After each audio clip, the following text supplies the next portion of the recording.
Hi, respected lecturers and everyone. My name is NADIA.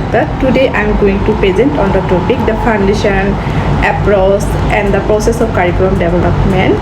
This presentation is for the course of theories and the practice of curriculum that guided by Dr. Lumna. Hi everyone. Today I visit Pakistan 2026. Now today I want to explore the education.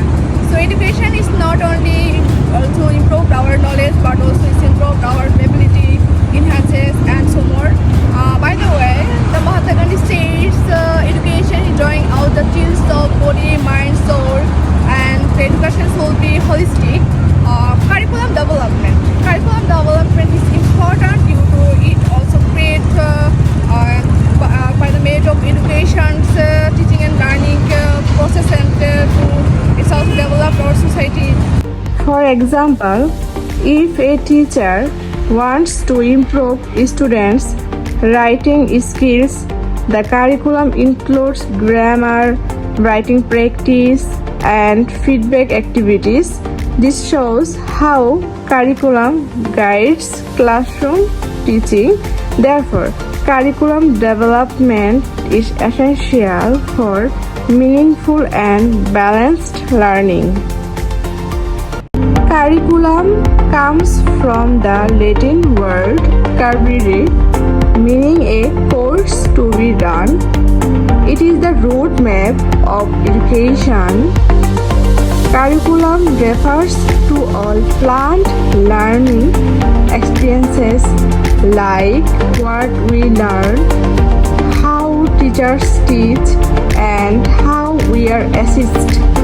For example, when our teacher decides topics, uses group discussion, and gives exams or assignments, that is part of the curriculum. So, curriculum is not just a syllabus, it is the complete framework that guides our learning. Now, I will explain some key terms in curriculum development. First is foundation. It means the basic ideas or principles that guide curriculum design. Second is approach. It is the method or way of teaching. Third is process. It means the steps of planning, teaching, and evaluating. Last is curriculum theory. It is the overall framework that explains how everything should be organized. So, these terms help make teaching and learning more effective and organized. Now, I will explain the importance of curriculum development. First, it guides teaching and learning. For example, in a class, the teacher follows a plan to teach topics step by step. Second, it reflects social and cultural values. For example, we learn about our history, language, and moral values in school. Third, it prepares students for the future. For example, we learn technology skills like using computers, which help us in our real life. So, curriculum helps students learn in a proper and meaningful way.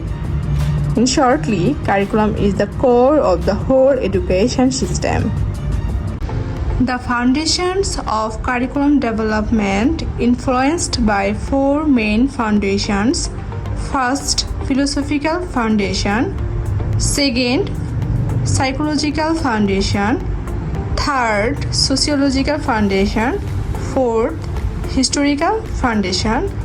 All these foundations help shape the goals, content, and structure of education. Now I will illustrate it. Philosophical foundation. This means the purpose and values of education. It answers the question, why do we teach? Next, psychological foundation. This focus how students learn. So, sociological foundation. This means education is connected with society. The historical foundation. This means the past affect what we teach today. So, these four foundations of educations work together to shape what we teach, how we teach, and why we teach based on society and past experiences, student learners, and education belief. Now I am going to explain curriculum approaches. It shows different ways teachers teach students.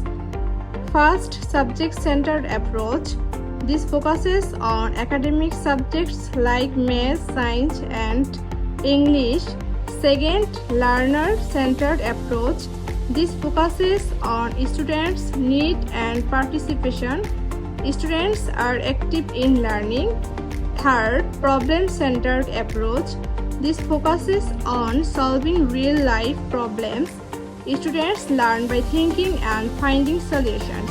Now I will talk about the curriculum development process. It shows the steps used to create a good curriculum. So first, planning and need analysis. Teachers find out what students need to learn. Second, curriculum design and structure. Teachers plan the subjects, topics, and lessons. Third, implementation of classroom. This is when teachers teach the lessons to students. Fourth, evaluation and revision. Teachers check if students understand and improve the curriculum if needed. Classroom example.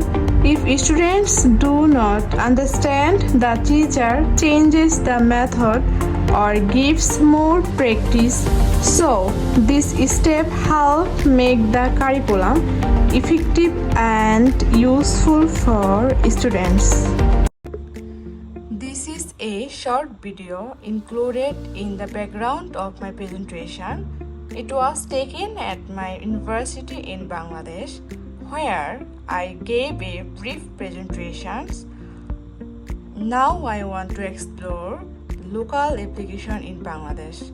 In Bangladesh, curriculum development is managed by the National Curriculum and Textbook Board. Now, there are some recent changes in education. First, competency-based education. This means students learn skills, not only theory. Second, student-centered learning. Students are active in the class. Third, activity-based teaching methods. Students learn by doing activities. Fourth, reducing rote memorizations means students understand topics instead of just memorizing. These changes help improve education quality and make learning more interesting. Now I talk about future trends in curriculum. Today education is changing because of technology and global needs. First, digital learning environments. Students learn using computers, internet, and online platforms. Second, interdisciplinary curriculum design. This means combining different subjects together. Third, development of global competencies. Students learn skills to work in the global world. Fourth, integration of technology in education. Technology is used in teaching and learning, so the curriculum must change over time to match society and technology. So the conclusion of our topic, curriculum development is always changing. It is influenced by four main foundations: philosophical, psychological, sociological, and historical. All these work together to create a good curriculum. A good curriculum helps students learn in a meaningful way. It also prepares students for real-life challenges in the modern world. So, curriculum development is very important for quality education. So, that's all for my presentation. Thank you so much for watching. Bye-bye.